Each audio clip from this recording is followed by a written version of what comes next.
What is up, gamers? We are here on Bus Depot on Black Ops 2 for day 7 of the 12 Days of Zombies Christmas.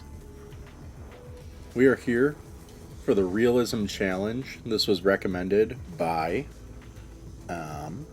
Robert DeMarco. As always, thank you so much for the recommendation.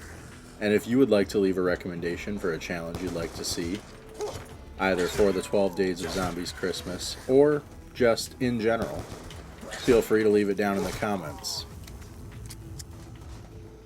This is a pretty simple challenge. All it is magic is disabled, and we're playing on Bus Depot. So what's this door? 750, MP5's 1,000. I am just going for 1750 and then I am out of here.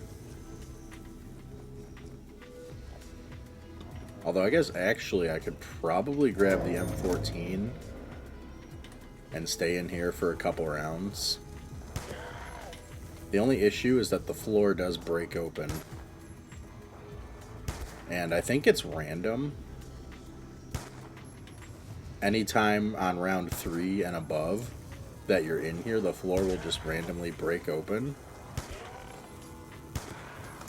And the only thing is, I don't know if it's actually random or if it's based off of how long you're in here or how it works. But I do know that pretty much anytime if you leave before round 3, anytime you come in here after round 3, the floor is guaranteed to just immediately break. I remember a long time ago, I was trying to get the round 30, yep, there goes the floor. I was trying to get the round 30 speed run on this map because literally no one had submitted a run to Zombie World Records, or whatever that website is called. I think it's Zombie World Records. Anyways, yeah, nobody had submitted a run. And I was like, it's free real estate. But I was just not a skilled enough gamer to actually make it to round 30. Oh yeah, the Remington's here as well. Forgot about that.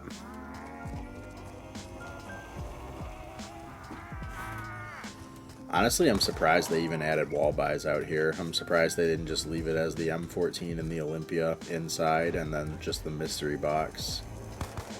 Which, you know, mystery box is not available to us today, but yeah.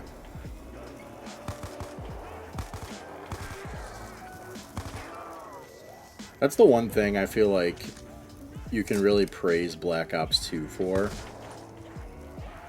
is that even though Transit was not the most enjoyable map, they kind of knew that it wouldn't be the most enjoyable map, so they said, you know, here, we're going to take these smaller areas of the map and kind of break them up into their own maps. And it was cool. It was basically like the evolution of zombies from World at War packed into one map, because they have Bus Depot, which is basically like the knocked of Black Ops 2. There's no quick revive. It's just a couple wall weapons in the box. And then Farm, they added the perks. And then on Town, they added the perks and the pack punch.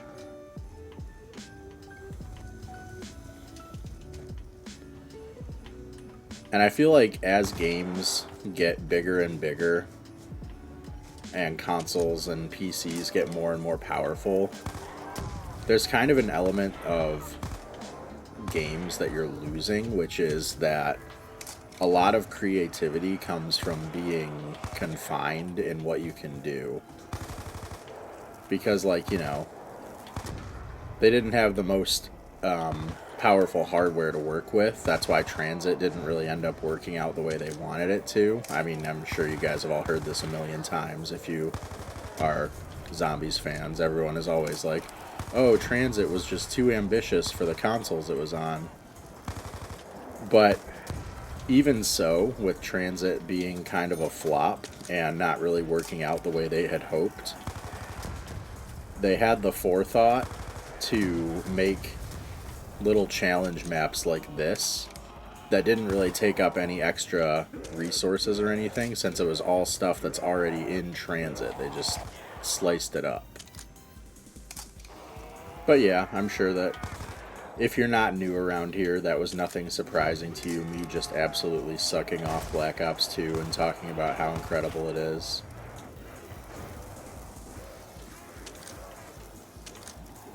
And I mean, honestly, I really do think that Black Ops 2, to me, is the peak of zombies. Like, Black Ops 3, I would say, had better overall maps. Like, the quality from map to map in Black Ops 3 was so much better. But I feel like when Jimmy Zielinski left and it was just Jason Blundell heading zombies, we really lost that more creative and experimental side that Jimmy brought. Like, even if not every map was incredible and there were some flops, they were all creative, and you can't take that away from it. I mean, like, the shield, literally a staple of Black Ops 3 zombies, started here on Transit. Transit was the first map where you could build the shield. Which is all the more weird to me that they introduced the shield and then it never came back outside of the two Jason Blundell maps, which were Mob of the Dead and Origins. Which makes me wonder if the shield was Jason's idea to begin with, because, you know, it's not like, oh, well, Jimmy is the main guy, so he's the only person giving, you know, they're all like a team. It's not just him giving ideas. So I think it would definitely make sense if the shield was Jason's idea, considering it never came back in, you know, Buried or Die Rise. But I think the thing about that is also that those maps just had so many buildables that I feel like having the shield constantly on your back was probably a big, like a big detriment to actually using the other buildables. Because, you know, you could only carry one at a time, so, like, you can't have a turbine and a shield. So most people, I feel like, if they're going to use the shield, you know, they're not even going to try to experiment with the other stuff, because they're just like, well, I'm going to use the shield.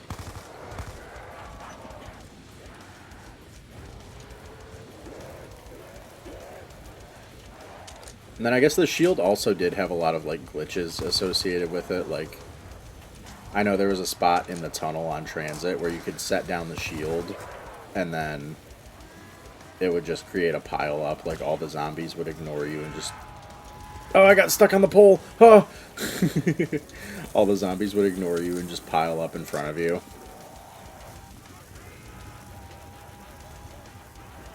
Which I believe they ended up patching out the ability to place down the shield in zombies.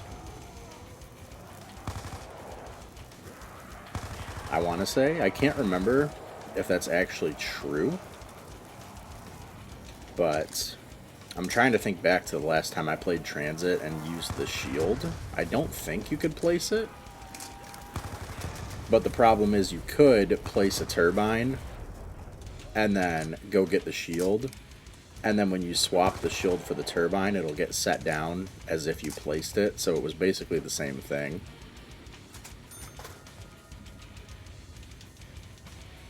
So it was kind of like a soft patch.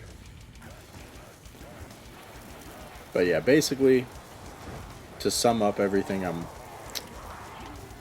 trying to say, I can't believe I just lived. That riser was coming up, blocking me from moving.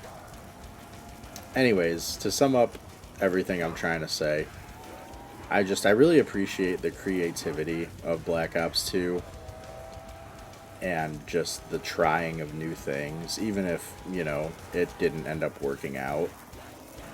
I feel like maps that are not the best but are unique are going to stand out a lot more than maps that are, you know, middle of the road. Like, they're good, but they're not incredible. But they're also not bad. They're okay, but they don't stand out as much as the maps that pushed boundaries and tried things.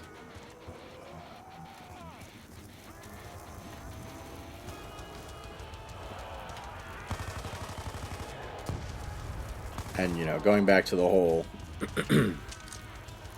limitation thing, I don't remember if I finished my thought, but basically all I'm trying to say is that sometimes the most interesting or creative things are made because of the limitations that are placed on whoever is making them.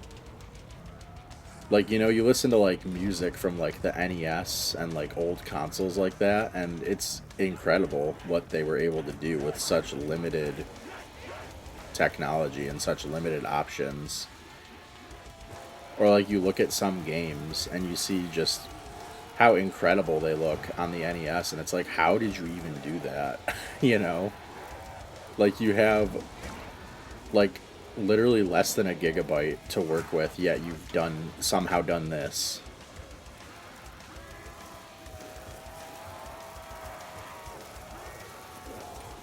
And, you know, nowadays it's more just like games are kind of, they don't really have limitations. You can just kind of do whatever.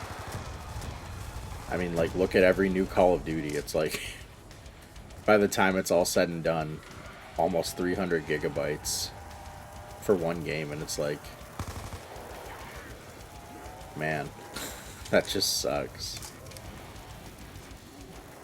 Especially Modern Warfare, which this is a great segue into something else I want to complain about, which is Warzone. I do not understand why they didn't learn their lesson with the last Modern Warfare, and that attaching Warzone to it ruined Modern Warfare.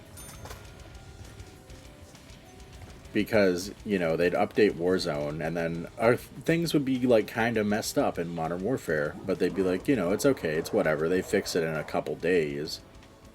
But then once Modern Warfare was no longer the main Call of Duty, like, you know, once its year was up, and it was on to Cold War, they'd release a Warzone patch, and either they would just not even bother to check if it broke anything in Modern Warfare, or they would just be like, well, whatever, who cares, push it anyways. And then whatever it broke in Modern Warfare would be broken for like a month. Because it's not the main game, so they're like, who cares? You know, Warzone is the main game, Cold War is the main game. We're not worried about Modern Warfare. And, like, I played Modern Warfare all the way through Vanguard because I didn't like Cold War, I didn't like Vanguard. I didn't even buy Vanguard. I played the beta and I was like, no, not gonna be buying this one.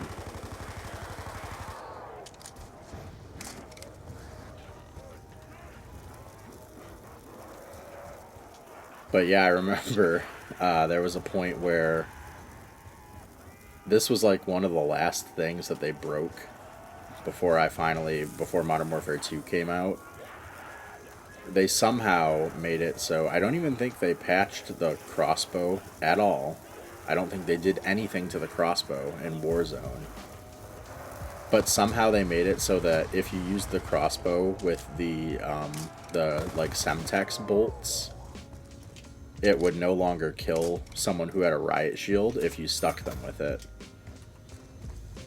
Because that was like one of the biggest ways to deal with a full team of riot shielders was the crossbow with Semtex bolts. Which I really hope they bring the crossbow back to Modern Warfare 2. Because when you're playing Search and Destroy and a whole team is riot shielding, it's kind of like, what do I do? But anyways, yeah, I don't even think they were doing anything to the crossbow, but somehow they managed to break it and make it so that it doesn't kill anyone who has a riot shield when you stick their shield. And that's exactly the thing. Like, every Warzone update, you know, you'd get on Modern Warfare and you'd just be like, well, what's broken this time?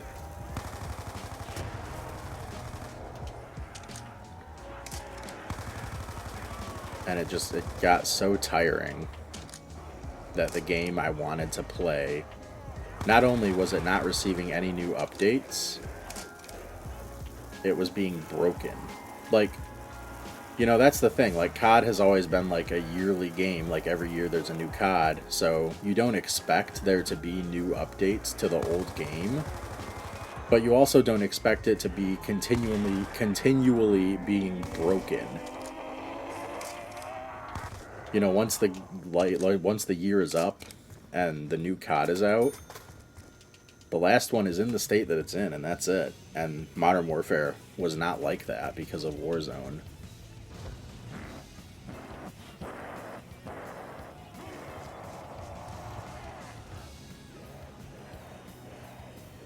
Which is why I'm worried that it's going to be the exact same issue with Modern Warfare 2, because they decided, once again, not to give Warzone its own separate launcher. They just said, ugh, they just said stick it in Modern Warfare.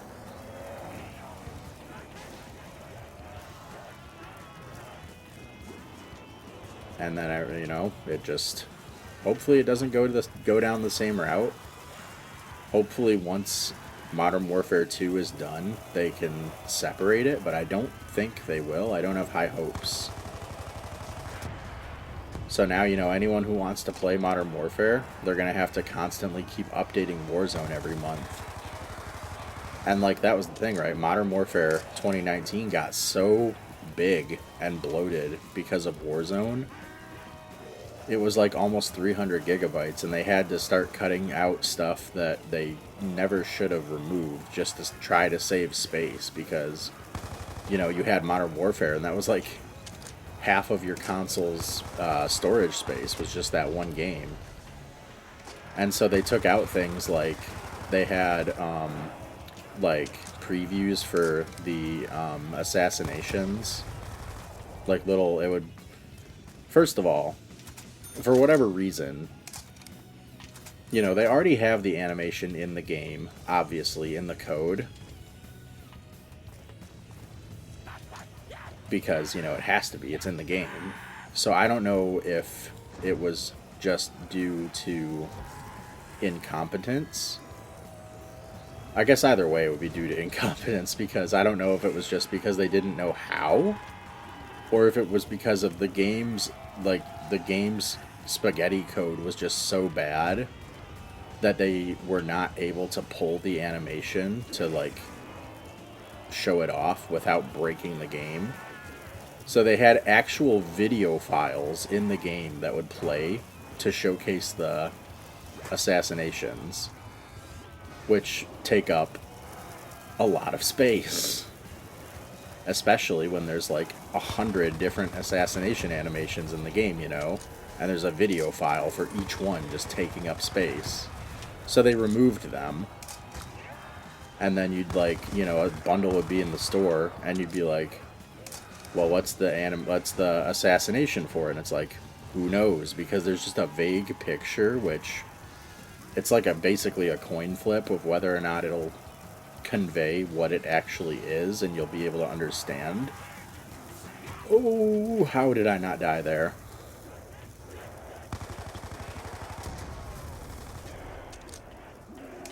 And they've never gone back. At least not Modern Warfare. In the new Modern Warfare, they still don't have demonstrations or, like, you know, previews of the assassinations. They just have the little picture.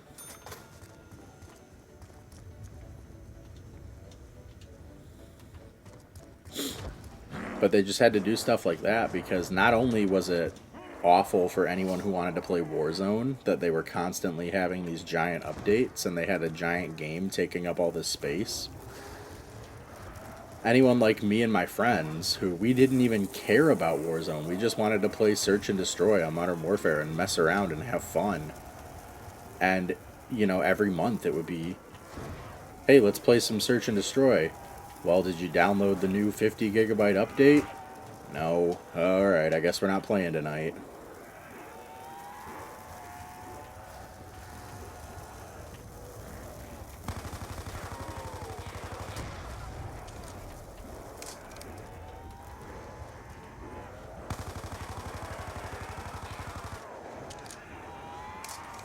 Modern Warfare was the first Call of Duty I really got into in a very long time. Like, Black Ops 2, I really got into. I played the hell out of Black Ops 2. Black Ops 3... Actually, no. What came after Black Ops 2? Was it Ghosts? I think it was Ghosts. I didn't play much of Ghosts. I played a little bit. I didn't really care for it. And then Black Ops 3, I believe, was after Ghosts. I played quite a bit of Black Ops 3. I did really enjoy it. I think I probably got to, like, Prestige 7 in multiplayer, somewhere around there. And then the next few CODs I didn't really enjoy. Like, Infinite Warfare, I was like, this is basically just, you know, a dollar store version of Black Ops 3. Modern Warfare Remastered wasn't really my cup of tea. I never got into COD 4. I started playing in Modern Warfare 2, so I didn't have any, like, nostalgia goggles or anything for COD 4. So you would go on and it would just be, like, people spamming frag times 3 or just getting deleted by the M16 in one burst from across the map, and it's like, this isn't fun. You know, if you didn't grow up playing it and have, like, the nostalgia for it, it's just not enjoyable. And, like, the original Modern Warfare 2, my friends and I, we really enjoyed. But looking back, I can objectively look at the game, and I'm just like, this game was awful. One-man army noob tubes, like, the worst. Getting a 7-kill streak that leads you to getting a nuke. Insanely dumb. But the main thing was that we played Search and Destroy, and we would just mess around. Like, you know, I remember grinding for hours with the snipers because I was horrible at sniping. Like, I'm still pretty bad, but I can at least use a sniper rifle now. But, like, back then, it was awful. I could not use a sniper rifle to save my life. And I remember just bashing my head against the wall, me and a friend of mine, for hours, grinding away so that we could get the ghillie suit. Because in Modern Warfare 2, you had to get, like, a certain amount of kills with sniper rifles before your sniper character would have a ghillie suit. And we wanted the ghillie suits because then we would hide in, like, the grass and stuff on Search and Destroy and, like, go for ninja diffuses or just, like, do funny stuff. And, you know, that was just a really big part of Modern Warfare 2 for me and my friends, was just playing Search and Destroy and messing around and having a fun time. So then, that's why Modern Warfare 2019,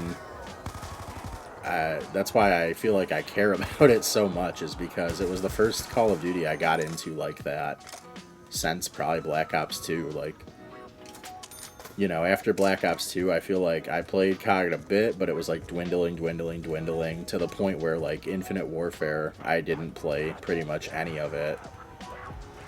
And then, you know, Black Ops 4, I didn't really play much of it. I think I got, like, maybe Prestige 1 or 2.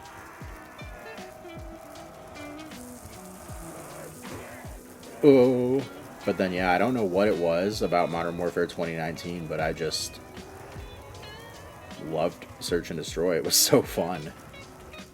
Which is funny because I hated Modern Warfare 2019 when it first came out because the respawn modes were awful. The spawns were bad. They had, like, that fly-in camera on pretty much every game mode. You know, the gameplay was slow. Everyone just camped. And that was, like, for almost a year, I didn't play the game. Like, I think I got max level in, like, the season 0, like, when the game first came out. And after playing it for that long, I was like, you know, I've been trying, just bashing my head against the wall to like this game, but I can't. And then one day I saw Search and Destroy gameplay on YouTube, and I was like, this actually looks fun. And so I watched a YouTuber named Handler. He's really good at search and destroy. I love his stuff, but I pretty much learned everything I knew about search and destroy from watching him. Like, I learned all the call outs, I learned what attachments to use, all that stuff. I think I've talked about this before, so sorry if I have already talked about this and you're like, oh my god, I've heard this already. I just had a brain fart and died right there too. Crap. Anyways, yeah, I learned all that from just watching, and I really enjoyed it. And I was like, I'm gonna convince a few friends to install the game. We're gonna try it out, and yeah, we just had a really good time. I would try to use the suboptimal guns, like the I'm struggling to think of the name of it. It was like the UMP type gun. I can't remember the name of it. It doesn't matter though. Just like bad guns. The Holger was really bad, but I really liked it. It was like the G36 basically, but it was an LMG. But then you could also give it like the 30 round mag to make it like the assault rifle. But yeah, I did that. I would just like try to sweat, quote unquote, but using like not like the best guns. Like I wasn't like, oh, I'm gonna go on and I'm gonna use the M4 or I'm gonna use like the AS Val or the AMAX or whatever. I would use like the not as good guns, unless the enemy team was also just absolutely sweating their nuts off using M4s, AS Vals. I'd be like, all right, I'll pull it out. But then I had my fiance, who she just likes the riot shield, so she'll use the riot shield with like usually melee weapons. Like I think she used the like Cali sticks, and then she likes to just like place bouncing betties everywhere for people to run into. And if you I don't think you can do this in Modern Warfare 2 in the new one, but in the last Modern Warfare, if you stacked them like on top of each other, they would they would both pop up at the same time, but the one below would hit the one on top, and then they would detonate immediately, so people had no time to react. And then we had a friend who he would just make like the most absolutely cursed weapons you could possibly use, like the Kilo with 100 round drum mag, no stock, sniper scope, and snapshot grenade launcher for direct impact kills across the map. And it was just like, yeah, we just had an absolute blast playing Modern Warfare. And so it made me really sad when every month you'd have to update it for Warzone and something would break. And I'm just worried that the same is going to happen to Modern Warfare 2. While we're on the topic of Modern Warfare 2, might as well wrap this up before I finish the video. Camo grind. I am almost done with gold on all weapons. I've got everything gold except for the snipers. I did, I think, one sniper rifle gold so far. And then I've also got platinum shotguns because long shots were pretty easy on shipment. And then I've got platinum melees. Oh, and I've also got the RPG. I still have to get that gold.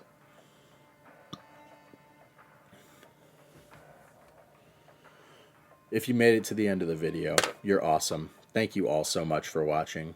I really do appreciate each and every one of you. It really means a lot to see that you guys are still enjoying everything I do and watching it. This is a reminder to leave a like, subscribe, hit the bell, all that good stuff.